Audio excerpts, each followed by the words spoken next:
Assalamualaikum warahmatullahi wabarakatuh.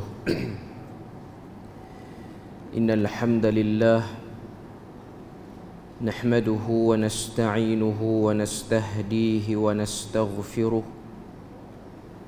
wa na'udzu billahi min shururi anfusina wa min sayyiati a'malina. Man yahdihillahu fala mudilla lahu wa man yudlilhu fala hadiya lahu. أشهد أن لا إله إلا الله وحده لا شريك له وأشهد أن محمدا عبده ورسوله.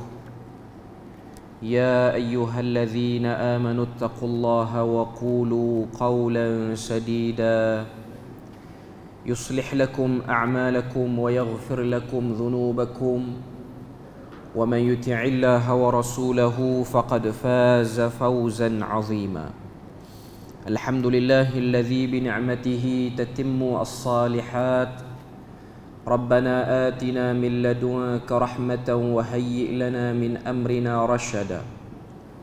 اللهم آت نفسي تقواها وزكيها وأنت خير من زكاها أنت وليها ومولاها. أما بعد.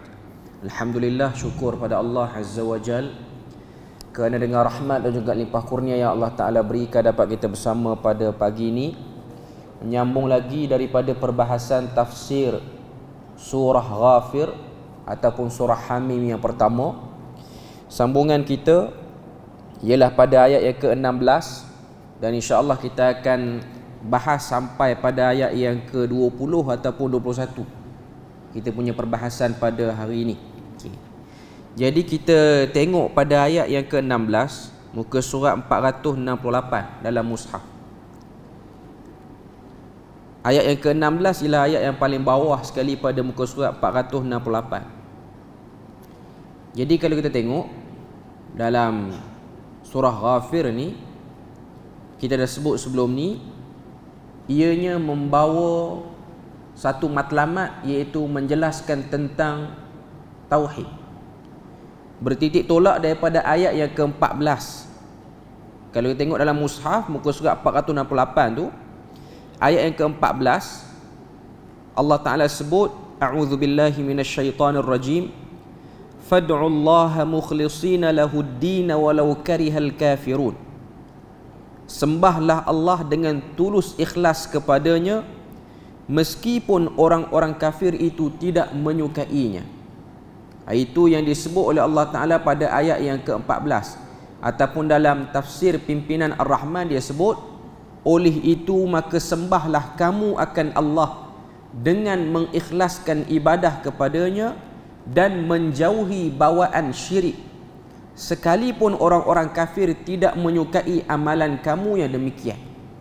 Orang-orang kafir sini merujuk kepada musyrikin Mekah pada waktu itu yang menentang dasar ataupun gagasan yang dibawa oleh Nabi, diteruskan oleh para sahabat, iaitu menolak sebarang perantaraan dalam peribadatan kepada Allah Azza wa Jalla. Jadi sekarang kita nak sambung pada ayat yang ke-16. Ayat 16 Allah Ta'ala sebut, yaumahum barizun la yakhfa 'ala Allahi minhum syai' limanil mulkul yawm lillahil wahidil qahhar. Itu ayat 16, sambungan kita pada hari ini.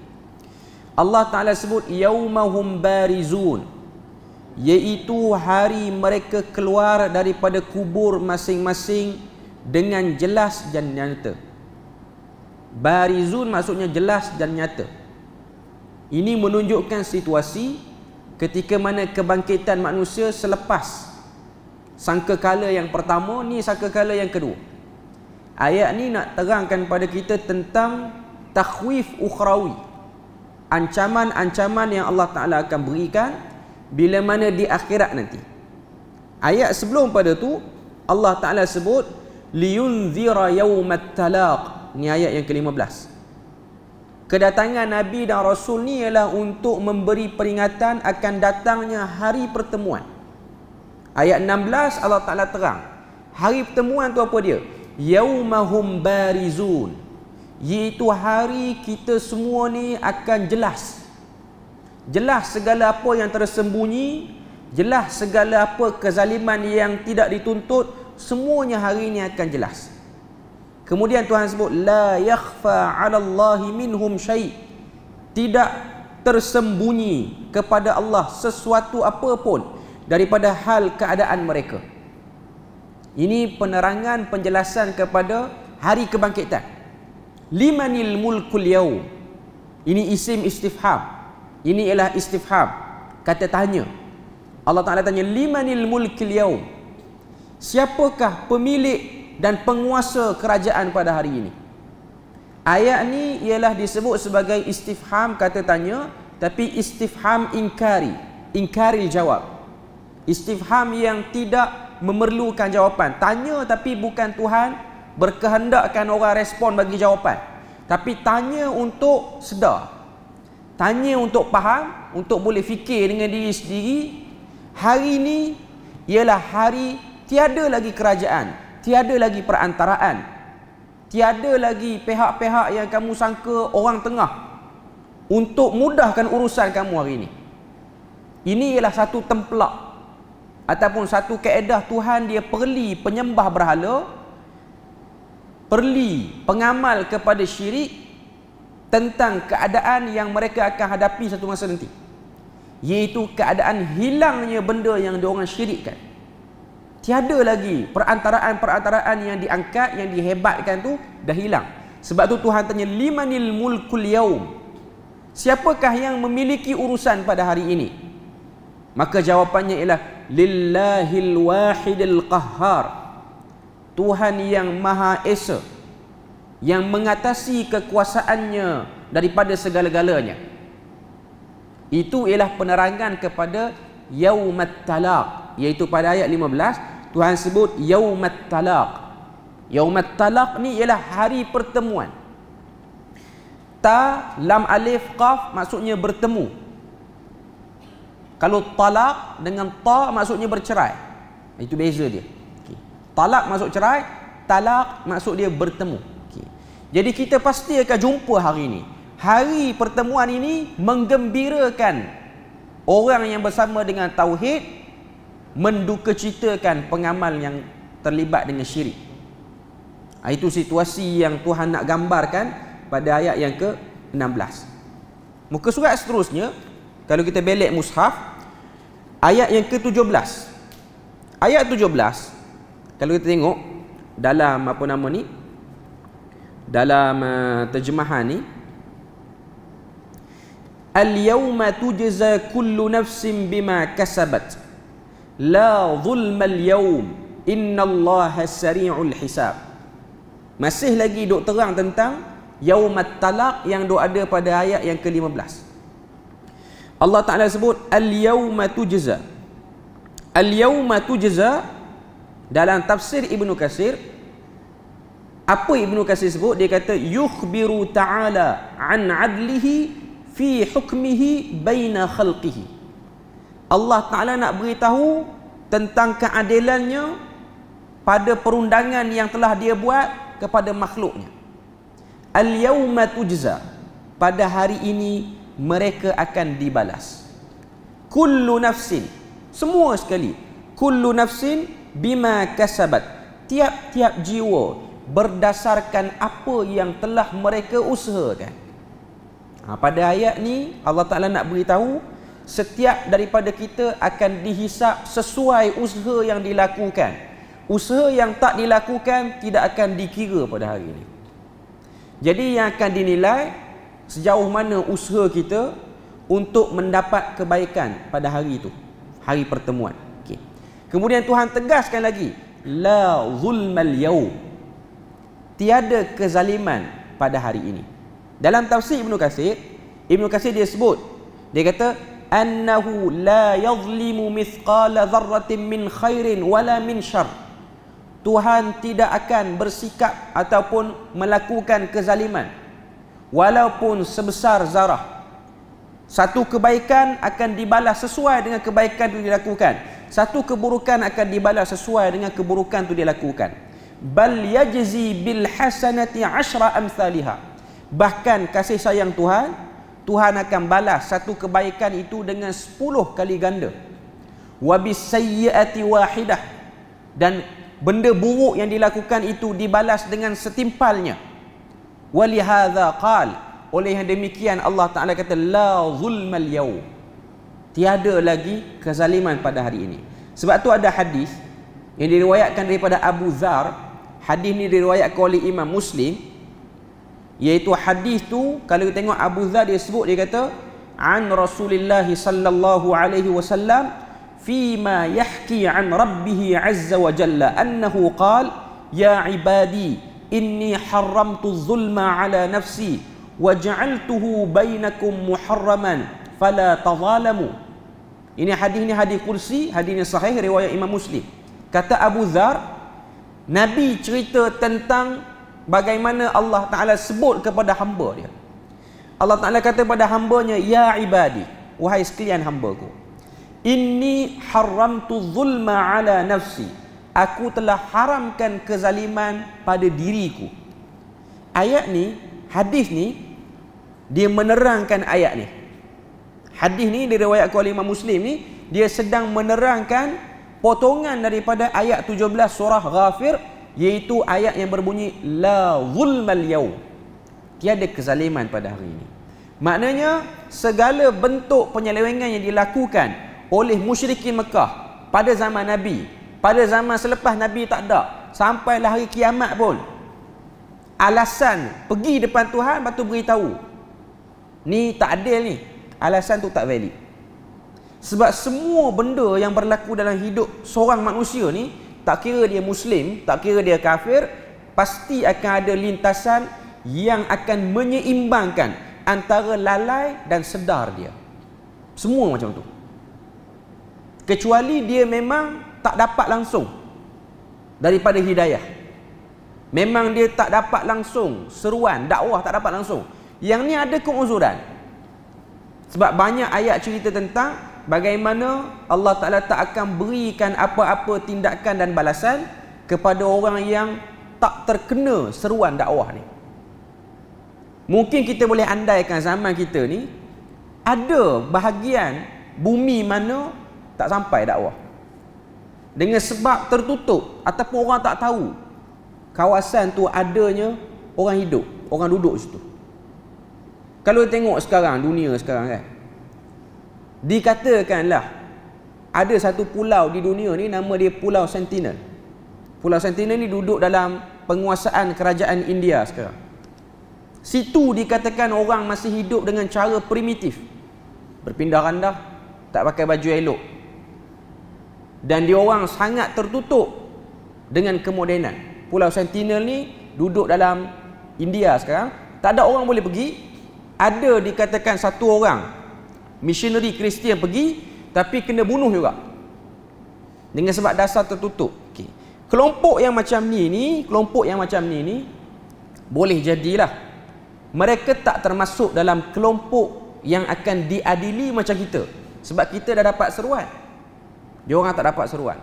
Ataupun kita andaikan negara-negara yang dasar dia tertutup, macam negara-negara yang masih lagi mengamalkan komunis yang pekat, macam Korea Utara ke, tak boleh masuk apa pun bahan-bahan dakwah, tak boleh masuk. Mereka itu zahirnya kafir, tapi dia selamat daripada dakwah. Selamat tu maknanya tak ada dakwah yang sampai, tak ada usaha, dengan sebab dasar kerajaan yang tertutup, pendakwah yang nak pergi tak pernah boleh sampai pada sasaran dia, menyebabkan mereka ni terasing. Yang ni disebut oleh sebahagian para ulama sebagai ahlu fatrah juga. Dia tak dapat seruan. Jadi dia orang ni ada keuzuran. Sebab tu berdasarkan ayat 17 surah Ghafir ni, Tuhan nak beritahu kalau ada keuzuran, beritahu keuzuran tu. Kalau kamu ada alasan, kenapa tak faham, kenapa tak buat macam mana yang dituntut, ada alasan, kita ada alasan, beritahu alasan, maka alasan itu akan dipertimbangkan. Tapi kalau tak ada alasan, maka kitalah yang akan kena balik sebagai respon terhadap kelalaian kita. Cuma saya nak sebut sini ialah keadilan Tuhan. Tuhan tu adil. Sebab tu zaman sekarang ni, dia macam hampir mustahil nak kata satu orang tu dia tak dapat seruan dakwah, hampir mustahil. Ada golongan yang tak dapat, tapi majoritinya dapat. Majoritinya dapat. Hidayah yang nak dimaksudkan sini ialah pertama hidayah nak kenal Islam, ataupun disebut sebagai ira'atut tariq dalam istilah dia. Maknanya satu orang tu dia kenal, dia tahu jalan tu. Okay. Hidayah yang kedua ialah hidayah ikut jalan tu.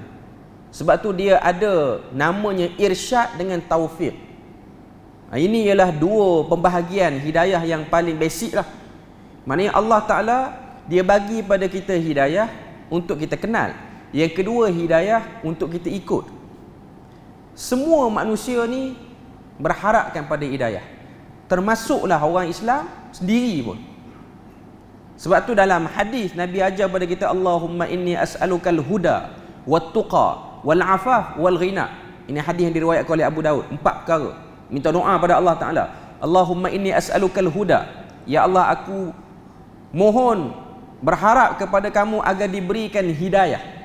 Hidayah dengan makna umum, macam-macam hidayah. Sebab ada waktu kita lemah, hidayah datang untuk aktifkan balik kelemahan kita dalam beribadah. Itu pun hidayah.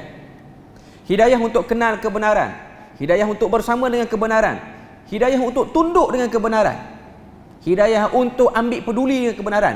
Ini semua bentuk hidayah. Cuma saya nak sebut, ianya luas. Sebab tu Tuhan boleh sebut dengan tegas dalam ayat ni, la zulmal yaum, tiada kezaliman. Maknanya siapa buat salah dia akan kena, siapa tak buat salah dia tak kena. Siapa yang tak dapat apa-apa bimbingan hidayah, dia ada portion bahagian lain, urusan dia. Kemudian Tuhan sebut pada ayat 17, innallaha sari'ul hisab, sesungguhnya Allah Ta'ala itu sangat-sangat cepat hitungannya kepada makhluk. Adakah semua kelompok manusia dia akan dihitung dengan cepat amalan dia tu? Tak juga. Cuma ayat ni nak sebut pada kita ketelitian yang ada pada urusan audit amalan manusia tu, makhluk tu, ada pada Tuhan. Tuhan teliti. Sebab tu ada hadis yang diriwayatkan oleh Aisyah radhiyallahu anha, ketika mana Aisyah nak tanya apakah petanda orang tu dia akan selamat, boleh masuk syurga. Nabi kata, kullu ma nuqisha halaka. Setiap orang yang Allah Ta'ala teliti amal ibadah dia, dia akan celaka. Itu petanda di mana waktu fasa kita sedang kena hisap. Bila mana Allah Ta'ala buka buku amalan, dia tak teliti sangat, dia ambil tengah-tengah, ujung, awal macam tu je. Tapi kalau dia ambil satu-satu, umur 15, umur 15 1 bulan, umur 15 2 bulan, sampailah umur 16, maknanya lambat tu nak sampai ke habis umur. Contohlah mati umur 70, daripada umur 15 tu kita ambil pandangan kata satu orang tu dia tertaklif sebagai satu orang muslim mukallaf umur 15. 15 ke 70 tu Tuhan detailkan satu-satu.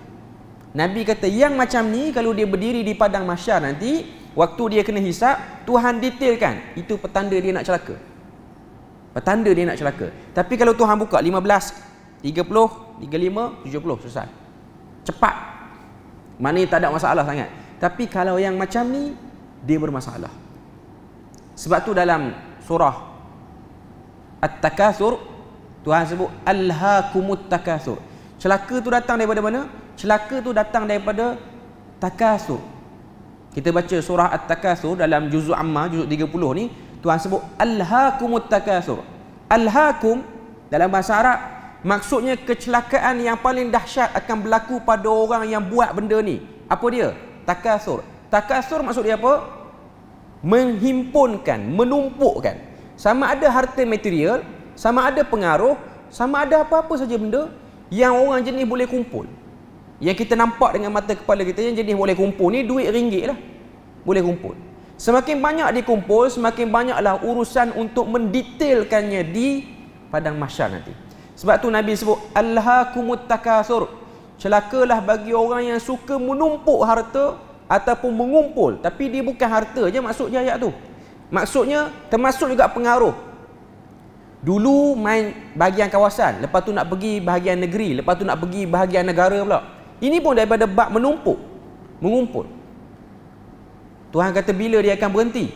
Hatta zurtumul maqabir, sehingga dia dimasukkan tanah ke dalam mulut dia, dalam arti kata lain dia pergi ke kubur, baru dia stop. Cuma Tuhan kata alhaakumut takatsur. Sebab tu ayat innallaha sari'ul hisab, Tuhan itu cepat dalam hisabnya, bukanlah maknanya semua orang jahat orang baik semua cepat. Orang jahat dia detail, dia mungkin akan ambil masa lama. Orang baik dia cepat, dimudahkan urusannya. Okay. Ayat yang ke-18 Allah Ta'ala sebut, wa anzirhum yawmal azifati idzil qulubu ladal hanajiri kadhimin ma lidh-dhalimin min hamimin wala syafi'i yuta'. Okay. Ayat ni Allah Ta'ala sebut wa anzirhum, wahai Muhammad, ni tugas Nabi pula. Wa anzirhum, berilah amaran. Berilah amaran kepada semua orang tentang yaumal azifah. Okay, kita beri perhatian pada perkataan yaumal azifah. Yaumal azifah itu ialah hari yang akan mengkeluh kesahkan orang. Hari itu datang kita akan serabut. Ni nama lain bagi hari kiamat ataupun perhimpunan di padang mahsyar. Tadi ayat 15 kita dah jumpa yaumat talaq, hari pertemuan. Ni yaumal azifah, nama lain. Dalam bahasa Arab, satu benda tu kalau banyak nama menunjukkan dia benda yang mustahak dan utama. Benda tu penting. Banyak nama menunjukkan lagi besar keutamaan untuk beri perhatian pada benda tu. Sekarang ni Tuhan beritahu, wa anzirhum yaumal azifah, berikanlah peringatan kepada semua manusia. Ini perintah pada Nabi untuk tahu dan sedar akan datangnya yaumal azifah, hari yang semua orang berkeluh kesah. Macam mana keluh kesah, macam mana serabut yang akan dihadapi oleh orang yang berjumpa dengan hari ini? Idzil qulubu ladal hanajiri kadhimin, itu gambaran kepada hari itu, iaitu Tuhan beritahu pada kita ketika mana hati satu orang itu berada dekat dengan laluan halkum dia, ladal hanajir. Hanajir ni leher kita. Kadhimin, kadhimin tu tengah tahan marah. Tuhan nak gambarkan pada hari itu takutnya manusia, degupan jantung dia punya kuat, pegang sini je dah rasa dah. Biasa degupan jantung duduk bawah sikit, tapi dengan sebab hari itu mendebarkan, dia punya degupan jantung dia tu naik sampai ke sini. Seakan-akan hati dia tu duduk sini, jantung dia tu duduk sini, dekat. Menggambarkan kepada kehebatan, menggambarkan kepada kita kedahsyatan hari itu. Dan keadaan macam ni Allah Ta'ala beritahu, orang yang kuat debaran jantung dia ni, biasanya dia akan berdebar, jantung dia akan berdegup laju ni waktu dia tahan marah. Tapi hari ni dia bukan tahan marah, hari ni dia terlalu takut. Hari itu dia terlalu takut. Cuma Tuhan nak bagi gambarkan yaumal azifati idzil qulubu ladal hanajiri kadhimin, hari yang manusia akan berkeluh kesah, akan serabut, iaitu hari yang ketika mana jantung itu seolah-olah berada di kawasan leher mereka, ataupun dalam bahasa sains dia panggil esophagus. Ni laluan kita ni kerongkong sampailah ke paru-paru ni, seakan-akan jantung duduk situ, padahal jantung duduk kat lain, jantung duduk bawah lagi. Tapi nak kata degupan dia punya kuat. Okay. Jadi ini ialah ayat yang menunjukkan kepada kita cemas. Ma lidh-dhalimin min hamimin wala syafi'i yuta'. Ini pun ayat perli dan tempelak kepada orang kafir. Tiada bagi orang kafir. Ma itu dengan makna nafi. Ma lidh-dhalimin. Pada waktu itu tiada bagi orang kafir, lidh-dhalimin itu orang kafir, min hamim. Hamim ni kawan yang rapat sungguh. Kawan yang kita selesa, kawan yang kita transparent kepadanya beberapa hal yang kita tak cakap pada orang lain. Sebab ada orang kita kenal, kita berkawan, kita tak cerita semua benda dengan dia. Dan ada setengah kawan ni kita cerita semua benda, yang mungkin bahasa Melayu kita akan panggil dia sahabat. Dia ada beza kawan dengan sahabat. Kawan ni kawan lah. Sahabat ni dia lagi rapat, kita selesa, kita musafir dengan dia, kita rasa selesa, tak terganggu. Ataupun istilah kita orang utara panggil gu kan. Orang Terengganu pun panggil gu lah. Ada gu. Gu ni maknanya orang yang kita rapat tu. Sangat rapat. Banyak benda-benda yang sulit kita cerita dekat dia. Tuhan kata, hari tu nanti, hari yang kamu akan berdebar seolah-olah jantung kamu duduk dekat kawasan leher kamu, hari tu kawan pun tak ada. Min hamim tak ada. Wala syafi'i yuta'. Dan juga tidak ada pihak yang boleh beri syafaat yang mana dia akan dengar kita minta dia bagi. Ini merujuk kepada berhala. Merujuk kepada berhala. Nak tunjuk pada kita sini ialah hari itu pada ayat 18 ni ialah hari yang bukan main-main. Kemudian ayat 19. Ayat yang ke-19 Allah Ta'ala sebut tentang pemerhatian Tuhan terhadap kesyirikan yang dilakukan oleh orang kafir, penentangan yang dilakukan oleh orang kafir pada Rasul dan orang-orang beriman. Tuhan beritahu, ya'lamu kha'inatal a'yuni wa ma tukhfis sudur. Allah Ta'ala itu tahu mata yang penuh pengkhianatan dan juga apa yang tersimpan dalam hati mereka orang kafir ni. Kha'inatal a'yun maknanya pandangan mata yang menunjukkan dia tu tak puas hati dengan kita. Ayat ni juga jadi dalil adanya dalam hidup kita ni yang namanya unsur ain. Ain ni maksudnya mata, ataupun dari segi istilahnya pandangan mata. Pandangan mata yang membinasakan.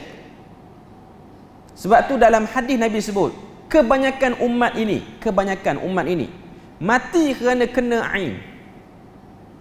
Ataupun dalam bahasa Inggeris kita sebut dengan nama evil eye. Mata yang jahat.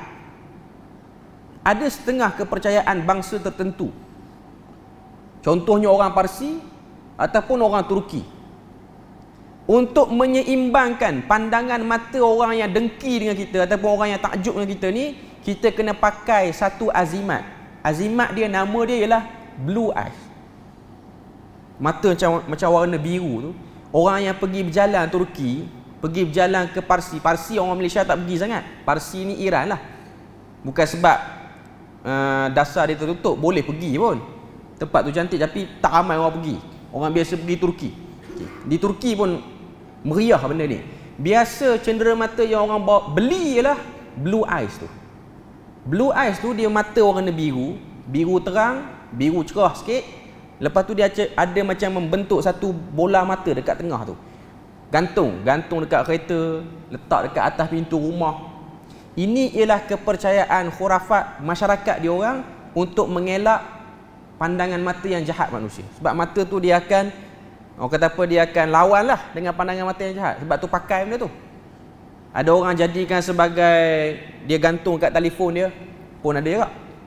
Cuma orang kita ni duk beli. Beli tak tahu apa okey lagi. Tapi beli dengan ikut kepercayaan tu problem. Tapi tak payah beli kot. Cari souvenir yang lain lagi baik.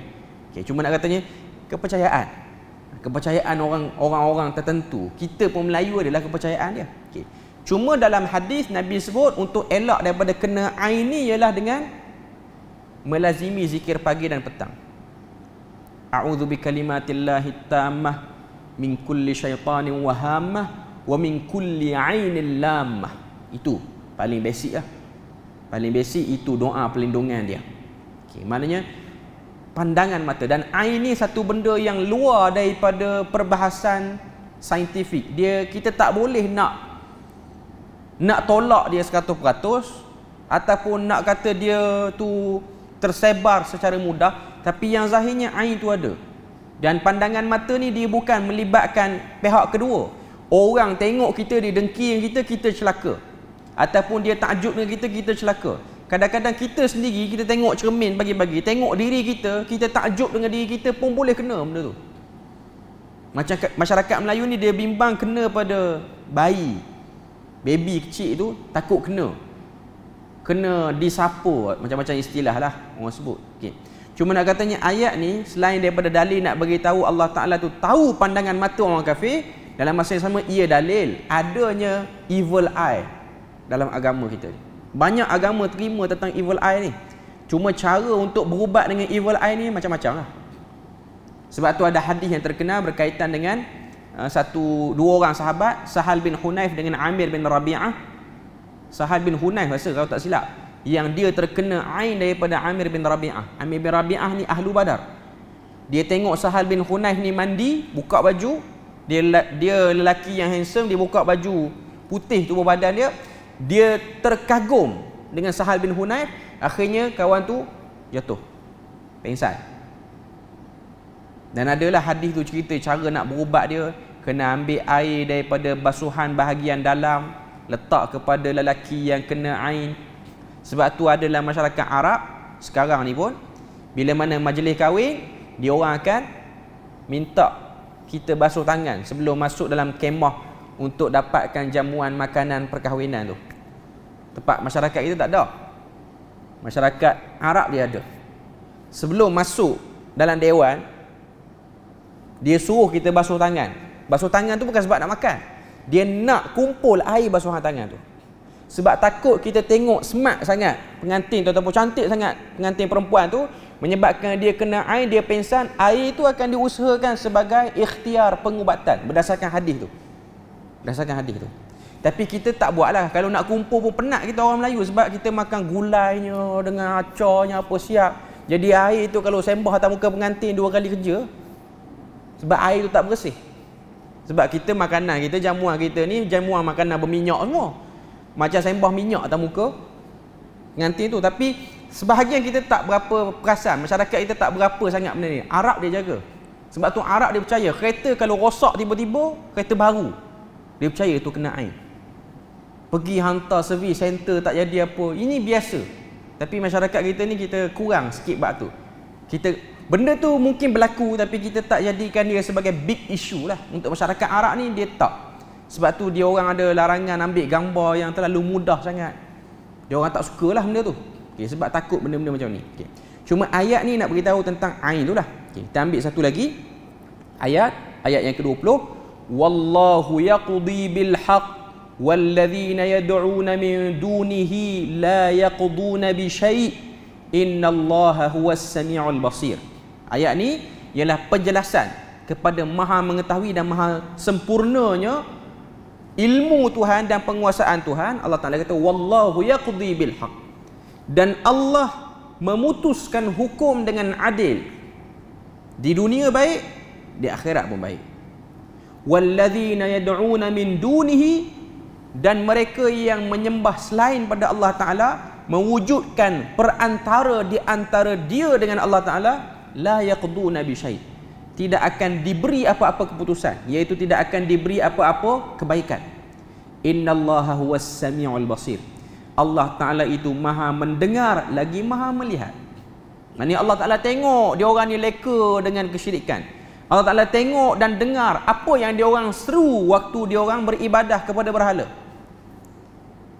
Jadi ini ialah ayat penutup untuk isu siapa-siapa yang syirik di akhirat teruk dia kena.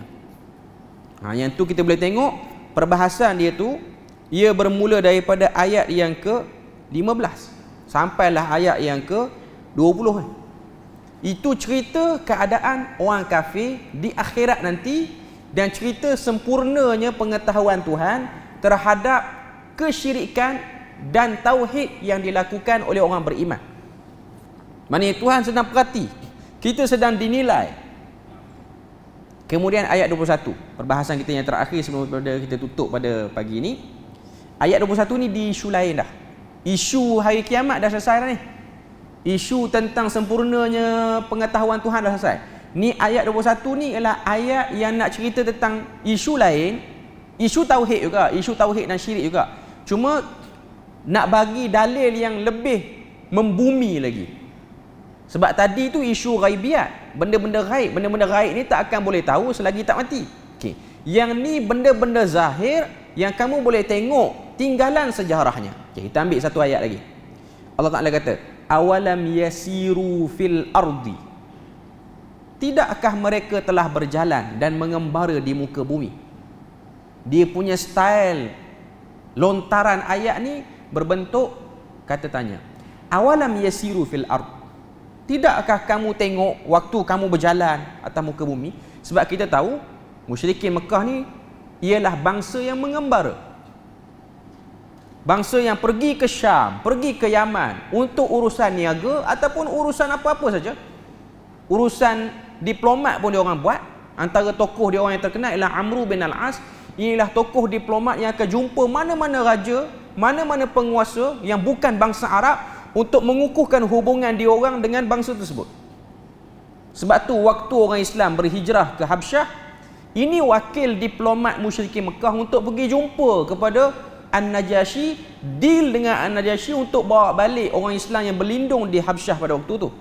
Dan dalam riwayat sebut, Amru berdialog dengan An-Najasyi dalam bahasa yang dipertuturkan oleh orang Habsyah, bukan bahasa Arab, iaitu bahasa Afrika dia. Walaupun sekarang kita tahu wilayah ni juga wilayah yang ada sebahagiannya bercakap dengan bahasa Arab, sebahagiannya lah. Okey. Fayanzuru kaifa kana aqibatul ladzina kanu min qablihim.